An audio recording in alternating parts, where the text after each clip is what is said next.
lakini tukaangalia mpango wa Mungu kumtafuta mwanadamu.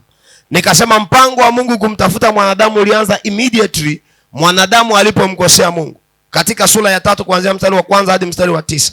Tukaona jinsi ambavyo mwanadamu amemkosea Mungu. Wakati huo Mungu anashuka kama ilivyokuwa kawaida na desturi yake kuzungumza na wanadamu, anakuta mwanadamu hayupo. Kwa hiyo anaanza kumuita huyu mwanadamu, anasema uko wapi? Mwanadamu anasema nimejificha. Anasema umejuaje kama upo uchi? Anasema ni huyu mwanamke uliyenipa. Bwana Yesu asifiwe sana. Saidianeni hapo. Sasa tukaona katika mstari wa 15 hiki kitabu ndipo lilipokuwa linatokea neno letu la Mission Day. Bwana asifiwe sana. Nikaeleza kwa nini Mission Day. Nikasema mstari wa 15 ndio unaotupa maana halisi ya nini maana ya neno Mission Day. Tukasema Mission Day ni mpango wa Mungu kumtafuta mwanadamu, na lugha nyingine wanaita protoevangelium.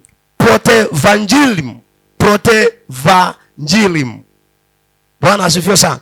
Kwa lugha nyingine. Kwa hiyo tukasema ni mpango wa Mungu kumtafuta mwanadamu. Lakini katika hii Mission Day ambayo ilizaliwa kwenye Mwanzo 3:15 ndio hiyo ambayo inakuja kwenye Agano Jipya katika Mathayo 28 mstari wa 19 na hadi ule mstari wa 20, ambapo huku yenyewe inakaziwa, inakuwa emphasized zaidi, inaitwa the Great Commission. Maana yake hilo ni agizo kuu.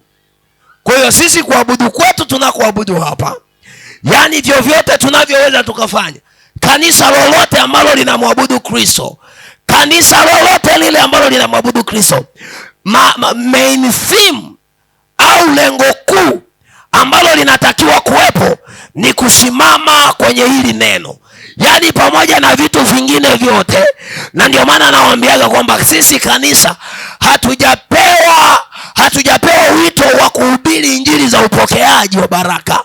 Hatujapewa injili za upokeaji wa vitu vingine, hapana. Hizo injili ni matokeo ya Mungu kumpata mwanadamu. Haleluya. Haleluya. Kutamka habari ya matokeo, kutamka habari ya baraka, kutamka habari ya kupokea mali, kutamka habari ya kupokea utajiri ni matokeo yanayotokea baada ya kumpata Yesu. Na ndio maana Biblia inasema kwenye kitabu kile cha Misali 8, anasema ya kwamba ninawapenda wale wanipendao. Maana yake ili umpende Yesu ni lazima umpokee Yesu. Anasema ninawapenda wale wanipendao, na wale wanitafutao kwa bidii wataniona, ili niwarithishe mali, utajiri na heshima, naam, utajiri, udumuo na haki pia. Kwa hiyo matokeo ya wewe ambayo utakayopata baada ya kumpokea Yesu, utapata mara 100 duniani, alafu uzima wa milele. Sema amina kama unanielewa. Sema amina kama unanielewa. Unajua leo ni siku njema sana.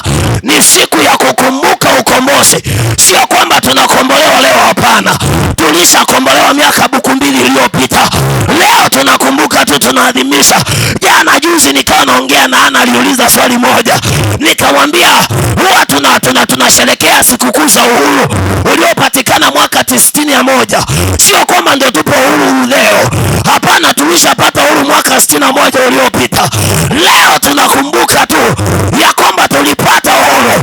Tulitoka utumwani, kutoka kwa wakoloni weupe, kutoka kwa Wajerumani, kutoka kwa Waingereza, lakini tukawa huru tena. Sio watumwa, ingawa kuna ukoloni mambo leo. Tanzania unaitwa neo-colonialism, upo. Lakini sisi tukishaokoka katika Kristo, tukishakuwa tumekombolewa katika Kristo, Bwana anapokuwa ametukomboa, hakuna tena neo-colonialism, no.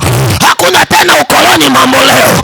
Mwana akisha kuweka huru, unakuwa huru kweli kweli. Jamani, haleluya. Hakuna kitu kinapendeza kama mhubiri anahubiri alafu anahubiri na washirika kwa kusema amina. Lakini hata hivyo msiposema amina, sizitaki amina zenu. Mbarikiwe. Kwa hiyo ikaendelea.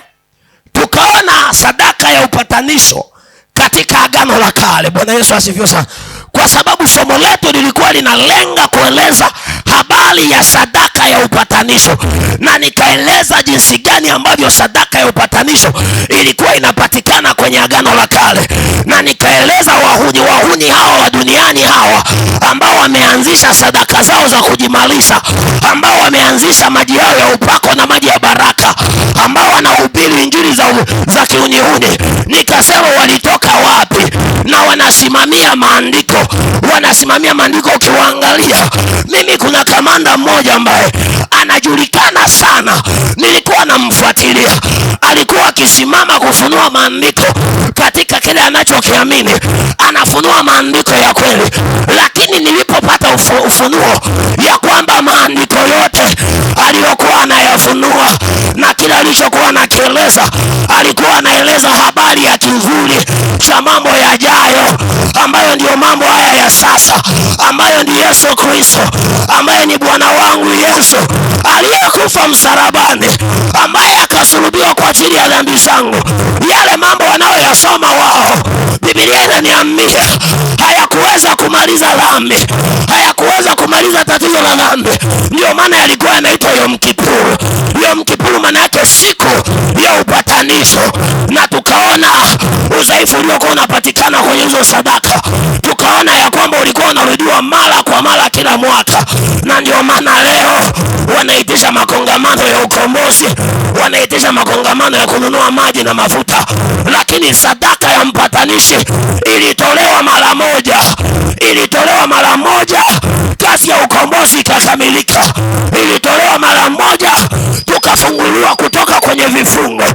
Tulikombolewa mara moja tu, hatukombolewi mara mbili, watumishi wa Bwana. Tunakombolewa mara moja. Mara moja hiyo Biblia inaniambia ya kwamba Yesu akapaingia patakatifu. Yesu alipopaingia patakatifu, akapasua pazia la hekalu, likapasuka vipande, alafu akaenda mahali pa juu.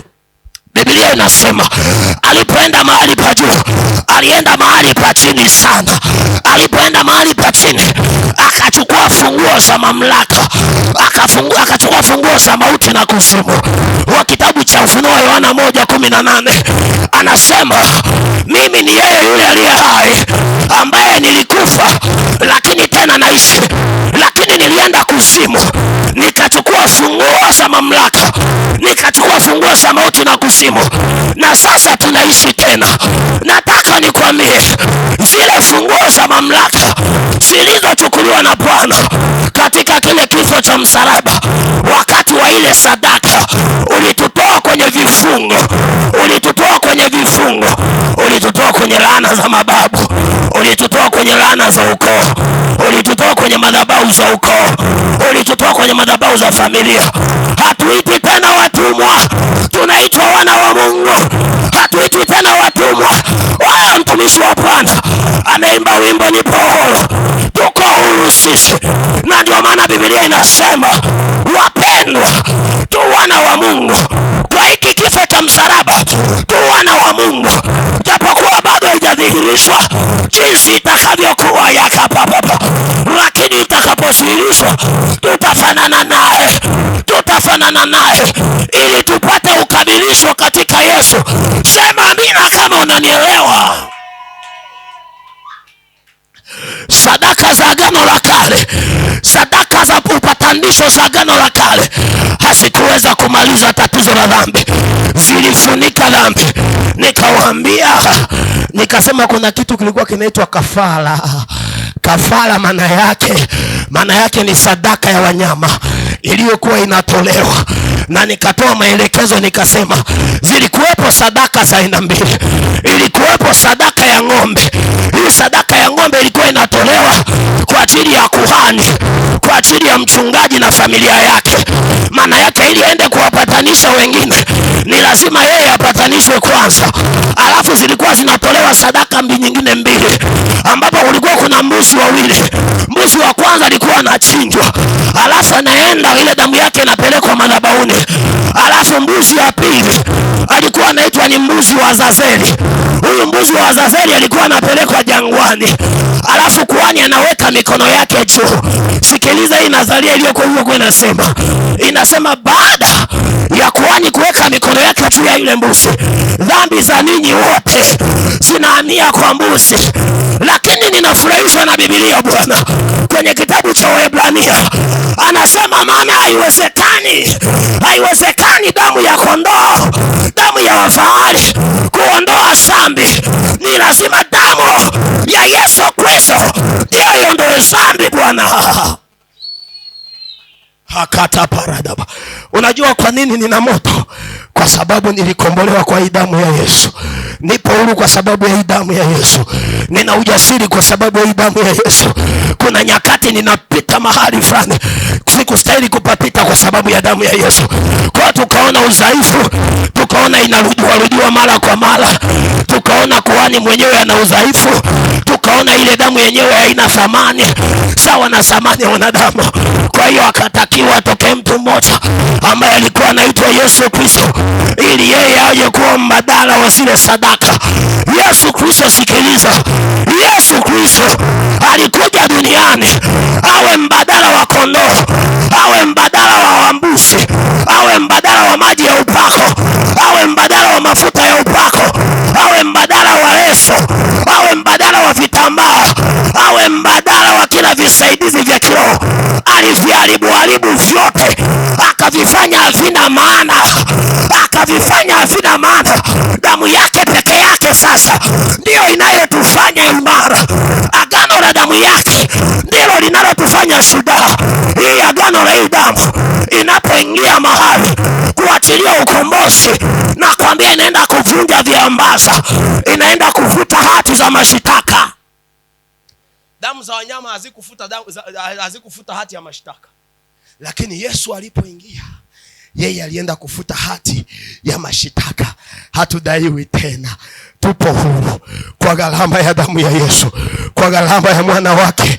Kwa sababu ya ule upendo wa Mungu tuko huru tena.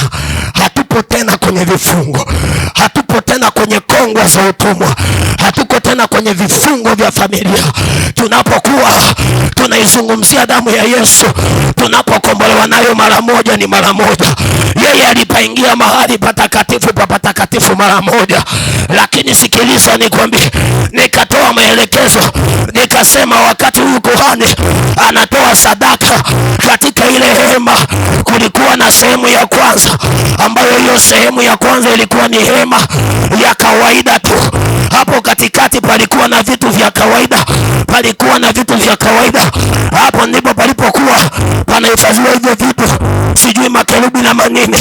Lakini Biblia inasema kulikuwa na pazia la hekalu la pili, ambapo aliyekuwa anaruhusiwa kuingia huko alikuwa ni kuhani mkuu peke yake.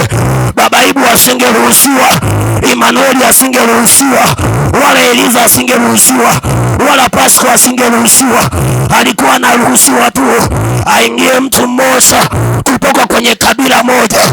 Leo nataka nikwambie, sadaka ya upatanisho wa Yesu imesababisha hadi Wanyia wamekuwa makuhani, imesababisha hadi Wagogo wanapaingia patakatifu, imesababisha hadi Wazalamu wanapaingia patakatifu, hadi Wangoni kama wakina Agrikola wanapaingia patakatifu.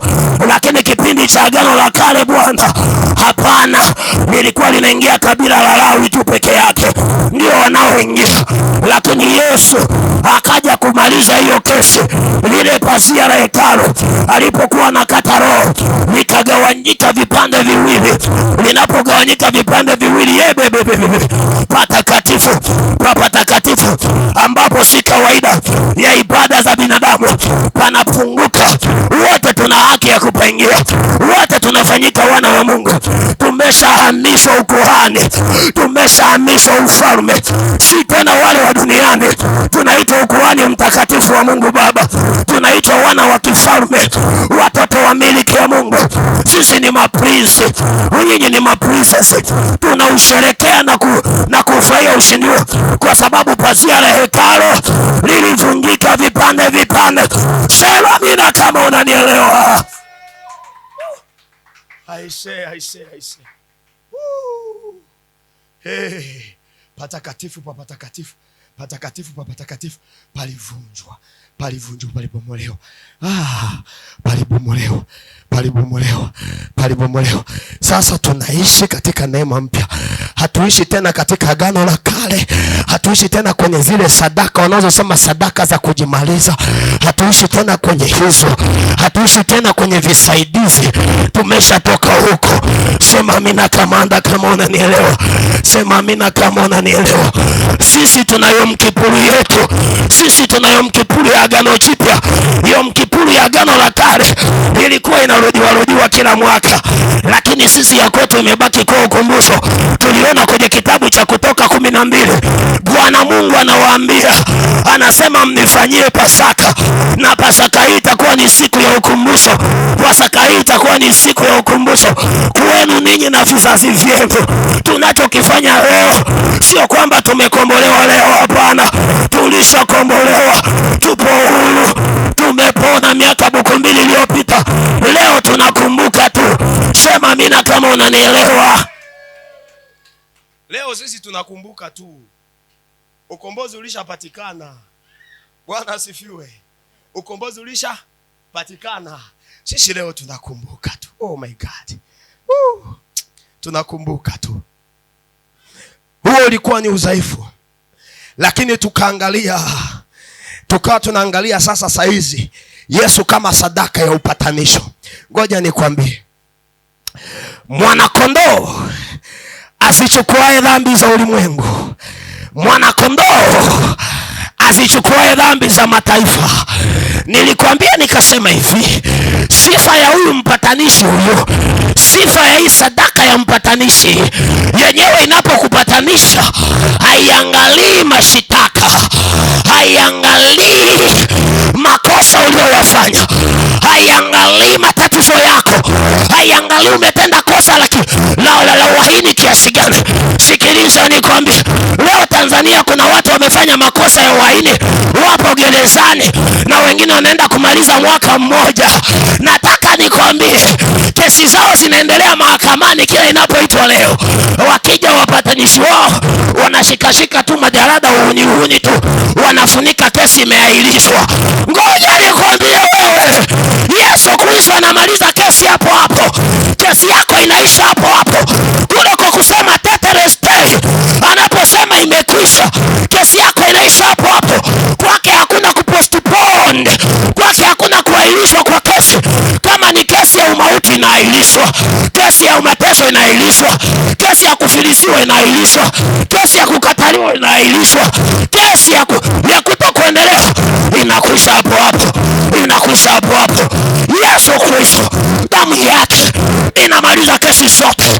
Hatukuwa tulivyo leo, badala yake kesi zilikamilishwa, kesi zilimalizwa, kesi ziliishwa.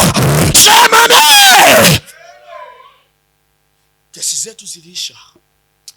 Ndio maana tunaizungumzia sadaka ya upatanisho iliyomaliza sadaka zote, iliyomaliza kila kitu.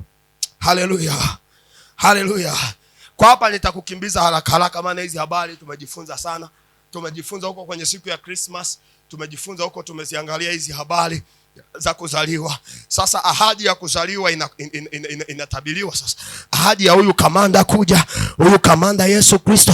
Kwa hiyo ninapozungumzia habari ya sadaka ya Yesu kama sadaka ya upatanisho, ninazungumzia vitu vitatu. Kitu cha kwanza ninachokizungumzia, ninazungumzia ahadi ya kuja kwake hii sadaka. Jambo la pili, ninazungumzia ahadi ya kuzaliwa kwake kama utimilisho wa sadaka kuwepo. Ahadi ya tatu, ninalizungumzia tendo la upatanisho ambalo ni sadaka yenyewe kujitoa. Alafu jambo la nne Bwana, ninazungumza ushindi uliopatikana katika ile sadaka. Ninapozungumzia ushindi uliopatikana katika ile sadaka, ninazungumzia resurrection na ascension, ambapo anachukuliwa kamanda, anafufuliwa kutoka kwa wafu, ambapo mauti inamtapika, kaburi linamtapika. Mauti nasema huyu mtu hatumwezi, inamtapika. Kamanda tu anaenda kule kaburini siku 3. Anapoenda siku ya kwanza kazi inafanyika. Hakwenda tu kama mfoti amekufa, hapana. Alienda kule kwa kazi maalum. Tutaangalia hapo mbele. Anaenda, kuzimu inatetemeka, kuzimu inatetemeka, alafu kaburi linamtapika tapia, linamwambia kwamba huyu kamanda huyu hatumuwezi, huyu kamanda huyu hatumuwezi. Anaondoka, anafufuka kutoka kwa wafu. Siku ya 3 anaenda na ushahidi unaonyesha ya kwamba alipofufuka Yesu hakubaki kimya. Ushahidi unaonyesha kwamba kwanza alienda kukutana na Kefa, akaenda kukutana na wanafunzi wake, akaenda kukutana na mtumwa mwingine aliyekuwa anaitwa Paulo, ili kututhibitishia kwamba hajabaki kaburini. Na leo nataka nikutangazie ya kwamba Yesu wetu, sadaka yetu ya upatanisho haijabaki kaburini, imefufuka. Na ndio maana anasema hayupo hapa, ameshaondoka. Hayupo hapa, amewatangulieni Galilaya. Hajabaki kaburini Yesu. Sadaka ya upatanisho haijabaki kaburini. Nakwambia haijabaki kaburini. Kama unaelewa ninachokuambia, mpigie Yesu makofi, aliye sadaka ya upatanisho. Mwambie asante Bwana, umenibadilisha Yesu. Ametutengeneza Yesu, ametubadilisha Yesu. Hata sisi tunaimba leo, ametutengeneza Bwana, amelipa gharama Bwana, amelipa gharama kwa kifo chake cha msalaba Bwana. Utaniambia nini wewe? Utanitisha na nini mimi? Tukaangalia. Kwa tunaangalia ahadi ya kuzaliwa kwake. Ahadi ya kwanza inatabiriwa na nabii Isaya. Katika kitabu cha Isaya sura ya 7.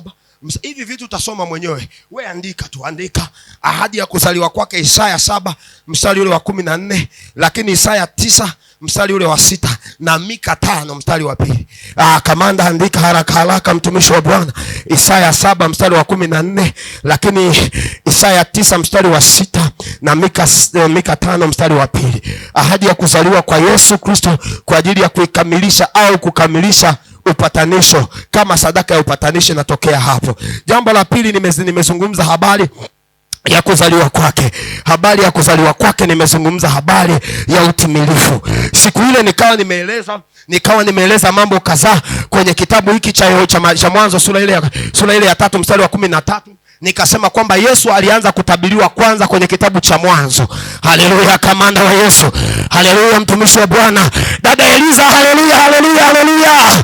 Nilisema hivi, kuzaliwa kwa Yesu kunatabiriwa kwa mara ya kwanza kwenye kitabu cha Mwanzo sura ya 3 mstari wa 16 wa 15, ambapo anasema uzao wa mwanamke utakuponda nini jamani? Utakuponda kisigino. No, sio uzao wa mwanamke. Uzao wa nyoka utauponda uzao wa mwanamke kisigino. Uzao wa mwanamke utauponda uzao wa nyoka kichwa. Nikatoa maelekezo, nikasema kisigino ni nini, kichwa ni nini. Nikaelezea habari ya kwa nini Yesu Kristo ni uzao wa mwanamke na sio uzao wa mwanaume. Nikaenda mbali, nikaeleza habari za jinsi mwanadamu anazaliwa. Nikaingia mbali kwenye biolojia. Nikasema ili mwanadamu azaliwe ni lazima zifanyike mechi za pande mbili, male and female. Hawa watu wa mechi wafanye sexual intercourse, wakutane, wajamiiane, alafu chromosomes 23 zitoke kwa mwanaume, alafu zingine 23 zipo kwa mama kwenye lile yai, alafu zipatane zitengeneze chromosomes ngapi? 46. Alafu ndipo mwanaume au mwanadamu akamilike. Lakini ilikuwa ni tofauti kwa Yesu. Yeye hakufanyika kitu kama hicho. Alitakiwa atawapatikane mwanamke bikira. Ninatamani mishodea apatikane mwanamke bikira. Nakwambia ilitakiwa apatikane mwanamke bikira kwenye agano lile la kale, kwenye agano hili jipya, ili aweze kubeba huyu mtu ambaye atakuwa ni uzao wa mwanamke. Akapatikana Bikira Maria ambaye akambeba Yesu. Nataka nikwambie, wewe unafikiri kwa nini wenzetu wamempa heshima Bikira Maria? Eti mimi napendaga kujibu hoja za watu kithiolojia. Sipendagi kwenda kihuni. Tunaenda kinini? Kithiolojia. Biblia inasema malaika Gabrieli anamtokea nani? anamtokea Bikira Maria kwenye Luka pale 1. Anamwambia Bikira Maria mama wa Mungu, anamuita mama wa Mungu uliyebarikiwa kuliko wanawake wote, na Yesu mzao wa tumbo lako amebarikiwa. Bwana asifiwe. Haleluya. Niliwaambia jana nikasema Yesu anapoingia kwenye tumbo la Bikira Maria sio kwamba ndo alienda kuzaliwa. Niliwaambia Yesu alishakuwepo tangu mwanzo. Nikawaambia habari ya Mwanzo 1:1, nikawasafirisha habari ya Misali 8, nikawapeleka habari ya Yohana 1, nikawapeleka habari ya Wafilipi 4. Nikawaambia Wafilipi 4 anasema hivi, anamtambulisha Yesu, anasema yule ambaye alikuwa yuna namna ya Mungu, lakini akaona kule kuwa sawa na Mungu sio kitu cha kushikamana nacho, akaamua kushuka duniani akavaa mfano wa wanadamu. Nikawaambia huo mfano wa wanadamu alifanyikaje? Aliandago kitu kinaitwa incarnation, aliandago kufanyika mwili. Katika Yohana 1:1, hapo mwanzo palikuwapo na neno, na yeye neno alikuwako kwa Mungu, na huyo Mungu alikuwako neno. Hakuna chochote kilichofanyika pasipo yeye. Kwa hiyo Yesu anaingia tumboni akiwa ni Mungu halisi, anaingia tumboni akiwa ni Mungu 100%, anaingia tumboni akiwa ni mwanadamu 100%, na zile chromosomes 23, alafu anafanyika mwili. Na Biblia inaniambia kwamba chochote kilichofanyika kilifanyika kwa huyo neno, na wote waliompokea aliwapa uwezo wa kufanyika watoto wake. Wote waliompokea, Wagogo waliompokea, Wanyakyusa waliompokea, Wanyiha waliompokea, Wangoni waliompokea, Wasukuma ambao walimpokea wenyewe walikuwa ni wachunga ng'ombe tu kwa Jambanani, wote wakafanyika watoto wa Bwana, wakafanyika watoto wa Mungu kwa kifo cha msalaba. Sema mimi kama unanielewa. Sisi wote tulikuwa na sura za tafadhali nipigie. Mtu akituangalia anaona kama tunasema tafadhali niongeze hela. Lakini Yesu Kristo alivyokuja, alikuja kumaliza hilo tatizo. Nikakwambia Yesu alipokuwa anaingia, wanapomwambia kwamba Bikira Maria mama wa Mungu uliyejaa neema, umebarikiwa kuliko wanawake wote, na Yesu mzao wa tumbo lako amebarikiwa. Huyu Yesu alikuwa anaishi kutoka mbinguni katika kiti cha enzi. Alihusika kwenye uumbaji, alihusika kwenye kila kitu. Kwa hiyo akaundergo incarnation, akafanyika mwili, na yule neno akafanyika mwili. Kufanyika mwili ndiko akafanyikia mwili kwenye tumbo la nani? Kwenye tumbo la Mariamu. Sasa jamani, nataka niwaambie Yesu kuzaliwa kwa Bikira Maria haina maana tunamwabudu. Mimi ni Bwana Mungu wako niliyokutoa katika nchi ya Misri, katika nyumba ya utumwa. Usiwe na miungu mingine ila mimi. Usijifanyie sanamu ya nini jamani? Ya kuchonga. Usijifanyie sanamu ya kuchonga. Sasa ngoja niwaambie, hata ninyi warokole mna sanamu za kuchonga, alafu amuelewe. Pasco, kwa wiki unapatikana ibadani mara ngapi? Kwa wiki. Jumapili. Jumatatu unakuwa wapi? Jumanne unakuwa wapi? Kazini. Sanamu ya kuchonga ni nini? Ni kitu chochote kinachochukua nafasi ya Mungu. Bwana asifiwe. Sanamu ya kuchonga ni kitu chochote kinachochukua nafasi ya nani?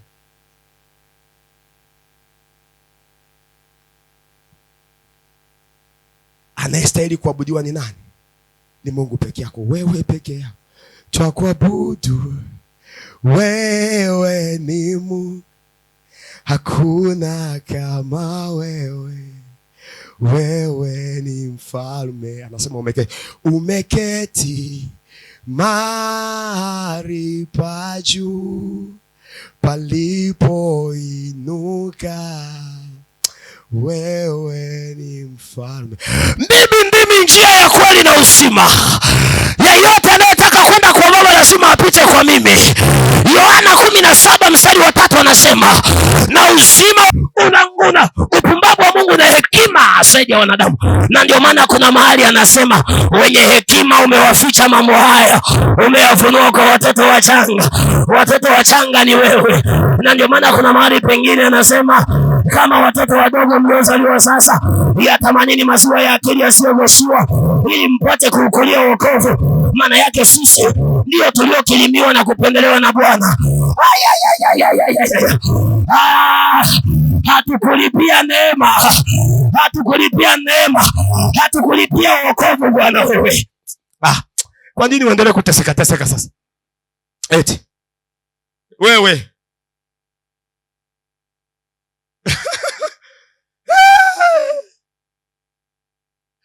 sikiliza nikwambie wewe.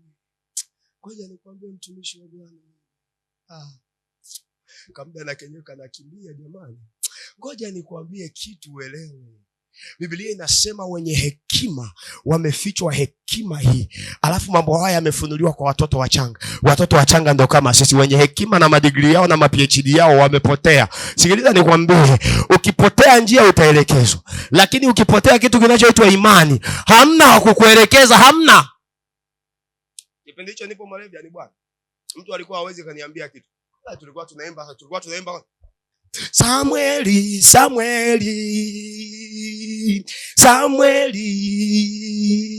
Samueli kaitwa na Bwana. Nakwambia yani hapo ulikuwa unitoi. Yani kwenye hiyo Samueli ulikuwa unitoi. Lakini nilipokutana na Yesu mwanaume, nilipokutana na mzao wa siku, nilipokutana na yule aliyekufa msalabani, nakwambia nilielewa. Ujanja wote wangu ulikuwa chini.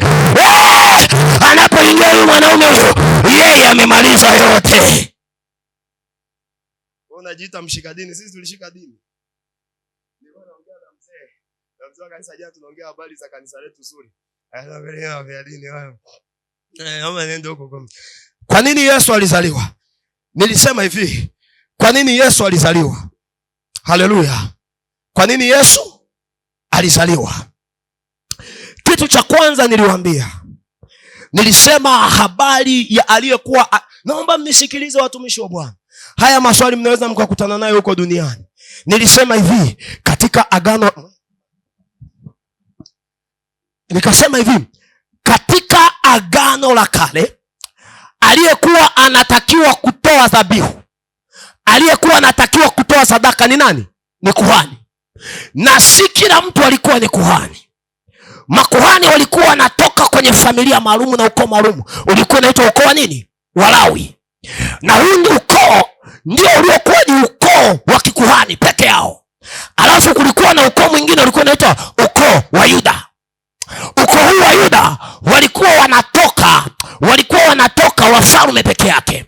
Sasa Yesu ili aje kuwa sadaka ya upatanisho, avunje taratibu za kidunia, ili aweze kuwa sadaka ni lazima awe kuhani. Sasa ili awe kuhani ni lazima azaliwe kwenye kabila. Maana yake tunatafuta namna ya kuvunja desturi zilizowekwa kwenye Torati.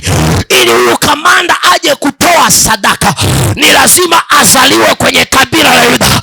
Anapozaliwa kwenye kabila la Yuda, kila kitu kinabadilika.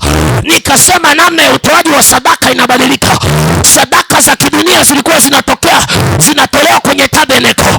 Zilikuwa zinatokewa kwenye nini? Inaitwa nini ile? Inaitwa nini tabernacle? Hema ya kukutania. Si ndio?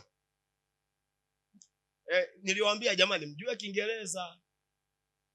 Kwa nini nafikiri kwani tunakuwa na ibada za Kiingereza? Hapa nasema tabernacle kwa kila mtu ananiangalia. Jamani mjue Kiingereza.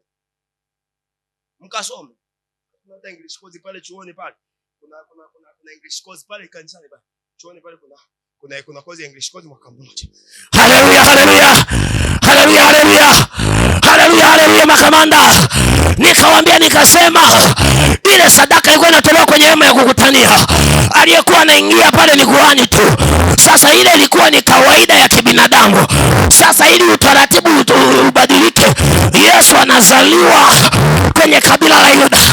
Na huyu Yesu niliwaambia kwenye Waebrania 9:10, niliwaambia kwamba anatabiriwa, anafananishwa kama kuhani Melkizedeki, asiye na baba wala mama, aliye na mwanzo wa siku zake lakini hana mwisho wa siku zake. Nikawaambia huyu kamanda anazaliwa kuwa kuhani. Ili awe kuhani anazaliwa kwenye kabila la Yuda. Anapozaliwa kwenye kabila la Yuda, maana yake ukuhani unakuwa juu yake, ufalme unakuwa juu yake. Ukuhani unapokuwa juu yake, maana yake namna ya utoaji wa sadaka unabadilika. Sadaka zilikuwa zinatolewa hekaluni, sasa sadaka hazitatolewa tena hekaluni. Anapaingia patakatifu pa patakatifu, anaenda kutoa patakatifu pa mbinguni, sio patakatifu pa duniani. Ukuhani unabadilika. Sadaka hiyo haitolewi na mwanadamu tena. Tuliona madhaifu ya mwanadamu, ya kwamba mwanadamu ilikuwa na yeye lazima atakaswe na ng'ombe, lakini anatakiwa aje mwanadamu asiye na dhambi, na huyu anaitwa Adamu wa pili. Yeye hana dhambi, anakuja pale kuhani asiye na dhambi, mwanangu, anaenda anatoa ile sadaka. Mahali pa kutolea sadaka panabadilika, taratibu za utoaji wa sadaka zinabadilika, na namna ya zile sadaka zinavyotolewa zinabadilika, na ile siku inabadilika. Siku ya Agano la Kale ilikuwa inaitwa Yom Kippur, inabadilika, lakini siku ya kwetu tunaita Passover. Maana yake tuna Passover, inaitwa Passover. Maana yake tuna Passover, tunapita juu yao, tunapita juu ya matatizo, tunapita juu ya vifungo, tunapita juu ya laana, tunapita juu ya mikosi, tunapita juu ya kutokuandaliwa kwa jina la Yesu. Yeye ambaye amebadilisha kila taratibu, ndio maana hatuiti Yom Kippur tena, tunaita Passover. Kama una Passover sema amina. Hautakiwi kubaki kama ulivyo. Yaani hautakiwi kuendelea kulalamika sijui umebaki pale pale, no. Unaona ninavyopiga piga makelele, ikifika tu saa 7 kamili hata kama somo halijaisha na maliza. Najua ujui. Woo!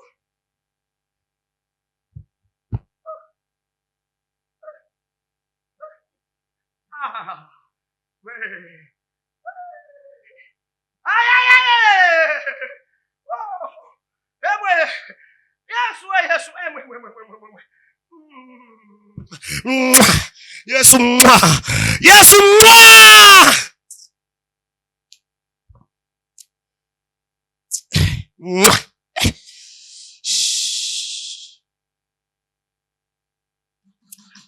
Hey! Unamuelewa Yesu wewe? Unaelewa sadaka aliyotoa Yesu wewe? Au unakaa tu hapo kupoteza muda hapa kanisani? Pasco, unamuelewa Yesu wewe? Unaelewa kile Yesu amekifanya? Makamanda walioelewa kile Yesu amefanya hawarudishi nyuma na chochote, hawatesi na chochote, hawatesi na siku ya habari ya siku, hawatesi na habari ya dini, hawatesi na habari ya kabila. Yesu ameshafanya. Wewe sasa saizi unapiga hadi tai. Na wewe hadi upo chuo kikuu. Wewe ni wakua chuo kikuu wewe. Mbona nikikuangalia ni hata ustahili kwa chuo kikuu. Wewe cheki ulivyo. Kamulikeje hapo. Tunywele, tumeno, tumiguu. Lakini Yesu amekustahilisha na wewe tunaimba na madhabahuni na wewe. Sina mimi niko na madhabahuni nacheza hivi kwa jalalani kule. Saizi nacheza na hivi. Wewe utaniambia nini wewe? Nipo huru bwana. Usinitishe mimi. Kwa nini alizaliwa? Niliwaambia ilibidi afanyike mwili ili kukamilisha sadaka, ili itolewe sadaka yenye thamani ya mwanadamu. Moja ya mapungufu ya sadaka za wanyama tulizoziona, tuliona kwamba haziwezi kumaliza dhambi kwa sababu zilikuwa na thamani tofauti na mwanadamu, the value. Kwa Yesu ilitakiwa afanyike mwili ili aikamilishe sadaka ya upatanisho. Ndio maana ilikuwa lazima azaliwe. Haleluya. John 1:14. Yohana 1:14. Na kitabu cha Wafilipi sura ya 2 mstari wa 6 hadi wa 11, ambapo hapo ndio tunasema kwamba huyu aliyekuwa sawa, alivyokuwa kule sawa, akaona kule kuwa sawa na Mungu sio kitu cha kushikamana nacho. Ila Yesu jamani, yaani yuko mbinguni, enzi na kila kitu ni vya kwake, alafu anaamua kuviacha, anakuja kwenye mateso. Alafu mateso yenyewe anakuja kumfia, na yeye anakuja kumfia Maria. Anamfia Maria ili iweje? Apate mme mzuri. Anamfia Maria ili ampate mtoto Ponsiana mzuri, Dansiana. Anamfia Maria apate kazi wewe. Eti ananifia mimi, manifanye ile nipate mke mzuri kama Agi. Jamani.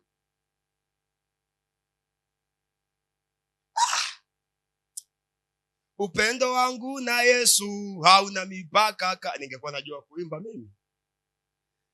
Jambo la pili, alizaliwa ili kufanyika sadaka na dhabihu bora kwa ajili ya upatanisho na kama mjumbe wa agano jipya. Tuliona udhaifu wa zile sadaka, lakini Yesu Kristo yeye anatakiwa kuzaliwa afanyike kuwa sadaka bora na dhabihu bora kuliko zile za agano la kale. Sema amina kama unanielewa. Sema amina kama unanielewa. Naomba nikupitishe kwenye maandiko haraka haraka hapo. Nikupitisha kwenye maandiko haraka haraka. Twende kitabu cha Waebrania. Nakupitisha haraka haraka sana, haraka haraka sana. Haraka haraka sana. Twende kitabu cha Waebrania sura ile ya 10. Haraka haraka sana. Oh, haleluya, haleluya, haleluya. Haraka haraka sana, haraka haraka sana. Waebrania sura ile ya 10 mstari ule wa 5. Biblia inasema katika mstari ule wa 5, anasema hivi, kwa hiyo ajapo ulimwenguni. Ukianza mstari wa kwanza ule, sikiliza. Nimewaambia Yesu anapozaliwa anakuja kubadilisha mfumo. Mstari wa kwanza unasema hivi, basi torati kwa kuwa ni kivuli cha mema yatakayokuwa. Torati, mimi nazungumza habari ya torati. Torati ni kivuli cha mema yatakayokuwa. Sheria zote zilikuwa ni kivuli cha mema yatakayokuwa. Jinsi ambavyo sadaka zile zilikuwa zinatolewa, zilikuwa ni kivuli cha mema yote yatakayokuwa. Ambayo mema ni yapi? Ni haya ya Yesu Kristo. Anaendelea na kusema hivi. Anasema hivi, wala si sura yenyewe ya mambo hayo kwa dhabihu zile mama yangu, sijui hata huko uliko umeenda mbinguni, sijui jana, mimi sikujui hata sura wala jina. Anasema hivi, basi torati kwa kuwa ni kivuli cha mema yatakayokuwa, wala si sura yenyewe ya mambo hayo. Tunazungumza sadaka sasa. Anasema kwa dhabihu zile wanazozitoa kila mwaka daima, haiwezi wakati wowote kuwakamilisha waikaribiayo. Kama ndivyo, je, dhabihu hazingekoma kutolewa? Kwa maana waabuduo wakisha kusafishwa mara moja wasingejiona tena kuwa na dhambi. Anaeleza udhaifu wa nini? Wa ile sadaka. Lakini katika dhabihu hizo liko kumbukumbu la dhambi kila mwaka. Mstari wa 4 sasa, maana haiwezekani damu ya mafahali na mbuzi kuondoa dhambi. Leo hii wanakuambia toa sadaka ya nini? Toa sadaka ya nini? Ya kujimaliza. Unajimaliza kipi? Sasa mstari wa 5 ndo unaniambia hivi. Unasema hivi, kwa hiyo ajapo ulimwenguni. Jamani, mnaelewa hili neno? Anasema hivi, kwa hiyo ajapo ulimwenguni, asema dhabihu na toleo hukutaka, lakini mwili uliniwekea tayari. Sadaka za kuteketezwa na sadaka za dhambi hukupendezwa nazo. Leo anakuambia toa sadaka ya kujimaliza. Bwana anakuambia kwamba sadaka za kuteketezwa wala sadaka za dhambi Bwana hakupendezwa nazo. Ndipo niliposema, tazama ninakuja katika gombo la chuo. Huu mstari huu upo kwenye kitabu cha Zaburi 42. Ndipo niliposema, tazama nimekuja katika gombo la chuo, nimeandikwa hapo juu asemapo, dhabihu na matoleo na sadaka za kuteketezwa na hizo za dhambi hukuzitaka wala hukupendezwa nazo, zitolewazo kama ilivyoamuru torati. Ndipo aliposema, tazama nimekuja nifanye mapenzi yako. Aondoa la kwanza ili kusudi alisimamishe la pili. Kwa hiyo analiondoa agano la kwanza lililokuwa lina kawaida ya kutoa dhabihu za damu na wanyama, ili alisimamishe la pili. Bwana asifiwe. Haleluya. Utasoma na Wagalatia sura ile ya 4 mstari wa 4 hadi wa 5. Utasoma hapo. Lakini tumesema kwamba pia Yesu alizaliwa ili awe dhabihu bora kuliko ile ya kwanza, na ili afanyike kuwa mjumbe wa agano jipya. Yeye ndiye anayefanyika kuwa mjumbe wa agano jipya. Utasoma kwenye kitabu cha Waebrania sura ya 12 mstari wa 24. Anasema, na ile damu yako ukiwa kama mjumbe wa agano jipya. Ili agano jipya tunalolizungumza sasa ni Yesu Kristo. Amekuwa na amefanyika mjumbe wa agano jipya. Hatupo tena katika agano la kale, maana tumempokea yeye aliye katika agano jipya. Tumempokea yeye mjumbe wa agano jipya. Muda mchache, mambo ni mengi. Jambo la tatu tunaloliangalia, tunaangalia kuteswa na kufa kwake. Sasa kuteswa na kufa kwake ndio utimilifu wa sadaka. Anapoteswa ndio unatimia unabii. Kwenye 3:15 uzao wa nyoka utamponda nini? Kisigino. Haleluya. Maana yake kupondwa kisigino litakuwa ni jeraha tu la muda mfupi, ambapo ndo hapo tunaona atakufa. Atakapokufa, lengo la kufa sio kwamba anakufa na lala mauti, hapana. Tutaangalia hapo mbele. Mungu kama hata tusipoangalia leo, tutaangalia wakati mwingine, nitahakikisha nimemaliza. Anapokuwa amekufa, anaenda kuzimu. Kuna kazi anaenda kuzifanya, kazi kadhaa kule mbele, ninazifurahia sana zile kazi. Kumbe unajua kwa nini? Wale waliokufa kipindi cha Yom Kippur wale, Yesu alienda kuwahubiria injili upya.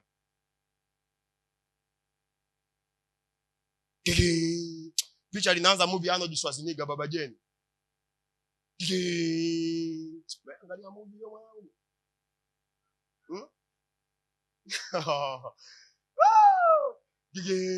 Kamanda Yesu anashuka kuzimu, anaenda kuhubiri injili kuzimu. Arnold Schwarzenegger mtupu. Wamemteka baba yake, mtoto wake anaitwa Jenny. Wamemteka. Kamanda anaenda kumkomboa Jenny. Kashetani kanakuja na wewe, kaeti kanakupa kakusindikize kaende kule, unakavunja tu shingo na kalalishia kwa hapo. Movie ya Jenny Arnold Schwarzenegger hiyo. Anangua anaangalia tuna mchungaji kweli hapa. Ndio mimi.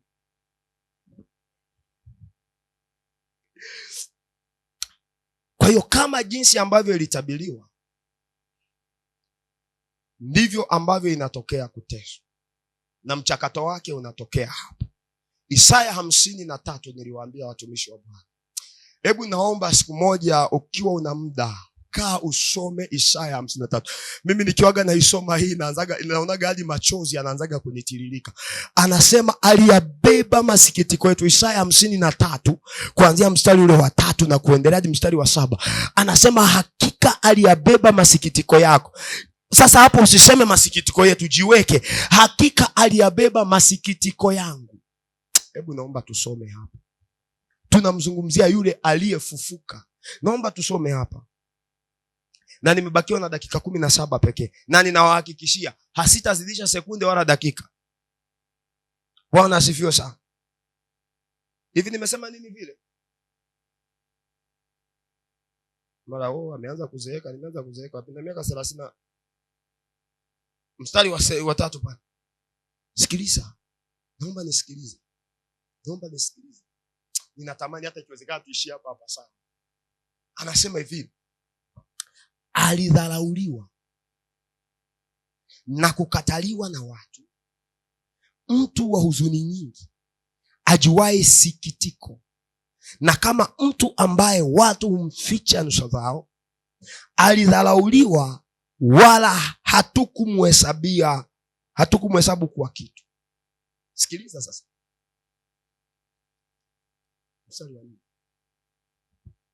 Hakika, ninaonea huruma mnavyofanya hivi, mimi mnanichanganya hivi.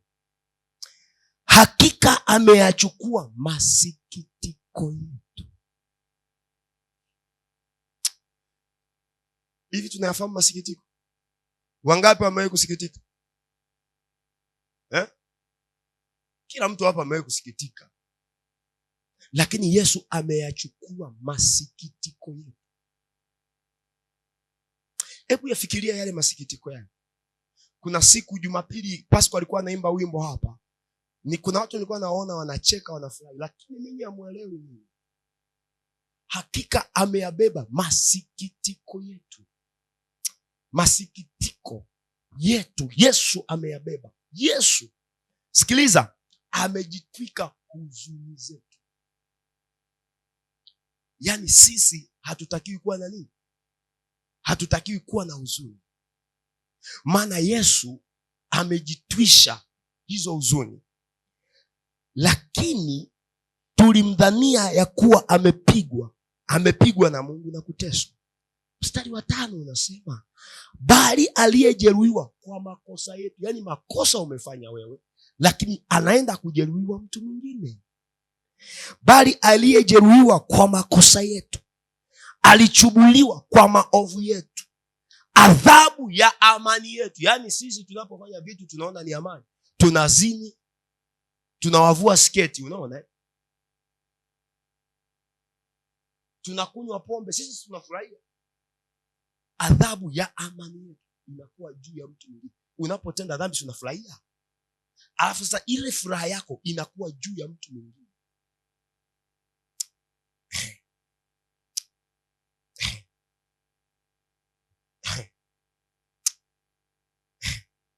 Na kwa kupigwa kwake sisi tumepona. Sisi sote kama kondoo tumepotea. Sikiliza nikwambie. Na kwa kupigwa kwake sisi tumepona. Watu leo, siku ya leo, si Jumapili ya Pasaka, si wanaita sikukuu, nyumbani kwao wameandaa mapilau. Hata ninyi hapa mmeandaa pilau. Ambaye hajaandaa pilau hapa labda Pasco na Elias, maana ni mabachwechwe. Wanaanza tu kwenda kula magengeni kidogo. Elias anapika pika, lakini huyu mwenzangu hadi jana alikuwa na VIP kanisani. Ninyi mmejiandaa, watu wameandaa. Ukiangalia makanisa ya watu yamepambwa, watu wamefanya sherehe kubwa kwa ajili ya siku ya leo. Na siku hii ya leo unajua nini tunachokisoma hapa mzee? Siku ya leo Jumapili, kuna watu watapata mimba zisizohesabika. Yaani saizi walisha buku vyumba. Yaani sisi tunafurahia huko, wenyewe wanaenda kupiga dhambi, wanaenda kuchapa dhambi kama, yaani wanaenda kuzichapa dhambi, wanachapa.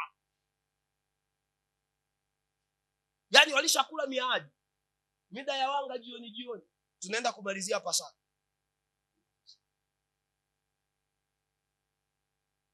Anasema amani ilikuwa juu. Amani. Usishangilie Jumapili ya Pasaka. Yameshakuwa mazoea kwa Wakristo, hadi warokole, wateji tunaosema warokole, wanaojiita wenyewe ndio wanajiona kwamba wameokoka kuliko wengine. Wameingia na wenyewe kwenye desturi ya kusherekea kwa mazoea. Kuna kipraise team fulani saizi hapa kipo kusherekea kule, kipo madhaboni kule, kimezini jana, kimepigwa show. Amenitengeneza dife. Hatusherekei tu kwa sababu mzee, hatusherekei kwa sababu ni desturi. Nimejifunza kudhiliwa na kunikiwa katika yote. Yaani hata kama siku ya leo hauna chakula ndani, kitendo cha kugundua kwamba ulikombolewa kwa damu ya Yesu, mateso yako yalichukuliwa, shida zako zilibebwa, masikitiko yako yalibebwa, huzuni zako zilibebwa, fadhaa zako zilibebwa, inatosha. Enough is enough. Huna haja. Hebu watumishi wa Mungu tuondoke kwenye mazoea. Sasa hata siku ya Christmas, hadi mipagani, nakwambia huko barabara unakuta yani ukipita pale Chakoni chako, nisema Chakoni na chako sijawahi pita, ile nimepita da kitambaa cheupe. Kweli pale ni kitambaa cheusi pale. Yaani wameita jina vice versa is true. Kitambaa cheupe. Kitambaa cheupe yanayofanyika pale. Bwana sifu. Aliyabeba masikitiko yetu, alizibeba shida zetu. Siku ya leo sio siku ya kufurahia sana. Siku ya leo ni siku ya kutafakari. Kutafakari ushindi uliopatikana Kalvari. Lile neno tetelestai unatakiwa ulitafakari sana, na alafu umaanishe. Hautakiwi kuwa na shida kubwa kubwa. Shida ndogo ndogo lazima utakuwa nazo. Hizo sikwambia utakuwa nazo. Hizo utakuwa nazo. Ila hautakiwi kuwa na shida kubwa kubwa. Shida ndogo ndogo si ndio hayo majaribu? Biblia yenyewe inasema majaribu yapo, lakini jipeni. Kule kusema Yesu ameshamaliza. Siku ya ufufuo wa Kristo una maana kwa yule mtu ambaye ameelewa nini Yesu alifanya msalabani. Sijafanikiwa kufika pale ambapo nilikuwa nataka nifike. Nilikuwa nataka nieleze, nilikuwa na vipengele kadhaa. Ni nini Yesu alifanya baada ya kifo chake. Naomba tu nisome haraka haraka, ila nitaparudia hapa. Kitu cha kwanza ambacho Yesu alifanya baada ya kifo chake, nilikuwa nimebakisha na vipengele viwili. Naomba tu nisome, dakika zangu zimeisha. Naomba nisome. Yesu kitu cha kwanza alichokifanya, alituhesabia haki na kutupa nguvu tena. Warumi 5:1-9. Jambo la pili, alitupatanisha na kuondoa uadui kati yetu na Mungu kupitia kifo chake cha msalaba. Na ndio andiko letu kuu ambalo linapatikana kwenye kitabu cha Timotheo wa kwanza sura ya 2 mstari wa 5-6. Na mpatanishi ni mmoja kati ya Mungu na wanadamu, anayewapatanisha wanadamu na dhambi zao. Lakini Warumi 5:10-11 utaona hapo. Jambo la pili, jambo la tatu, tulipata ondoleo la dhambi kabisa. Naomba tu ili nije nifundishe nisomo kama somo. Naomba nisisome. Nitakuja kufundisha. Inawezekana nitafundisha Jumatano. Bwana Yesu asifiwe. Ninapomalizia, naomba nimalize na kusema, watumishi wa Bwana, watumishi wa Mungu aliye hai, ambaye Mungu ametuita katika wito huu mkuu. Sisi tumeitwa kwa wito mkuu sana. Tumeitwa kwa wito ambao si wa kawaida. Mimi na wewe leo tuchukue nafasi ya siku hii kumtafakari Bwana na kutafakari kile nini Mungu amekifanya msalaba. Tuchukue nafasi hii na fursa hii ya kutengeneza mambo yetu, kwa sababu siku zimeisha, majira yameisha. Kila siku inavyokuja ni dakika ya mwisho inakaribia. Unabii uliotabiriwa katika majuma 70 ya Danieli unaisha. Vita za Irani zimelipuka huko Marekani, na nilishawaambia ikisha tangazwa tu kujengwa kwa msikiti wa Al-Aqsa, mambo yamekwisha. Vita ya Magogu ilishaanza, ndio hiyo. Siku tulizonazo zinahesabika. Na ninasikitika kusema, siku ya sisi kuondoka au siku ya wewe kuondoka hauijui. Umetengenezaje na Mungu? Siku ya leo unaifanya kuwa sikukuu ya Pasaka. Yesu akirudi leo utaenda?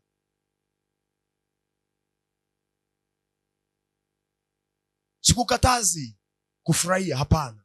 Sikukatazi kunywa soda za baridi, Pepsi na Mirinda. Sikukatazi kula chips, sikukatazi kula pia, Lakini Yesu akirudi leo utaenda?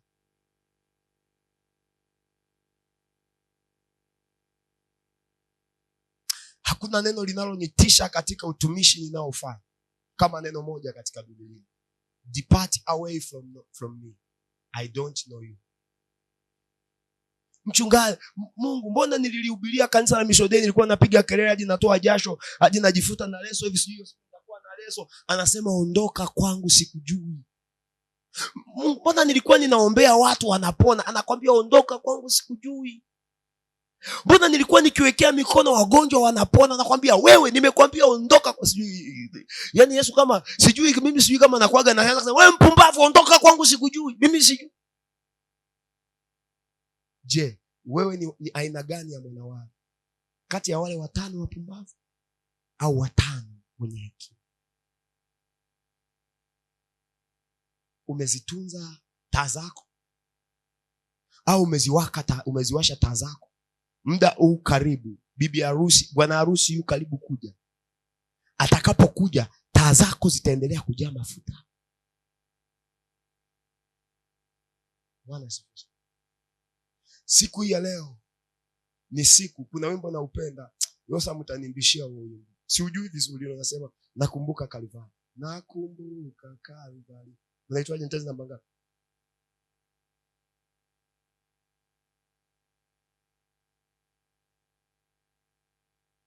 Nitafutie hiyo tenzi tunapoenda kumaliza.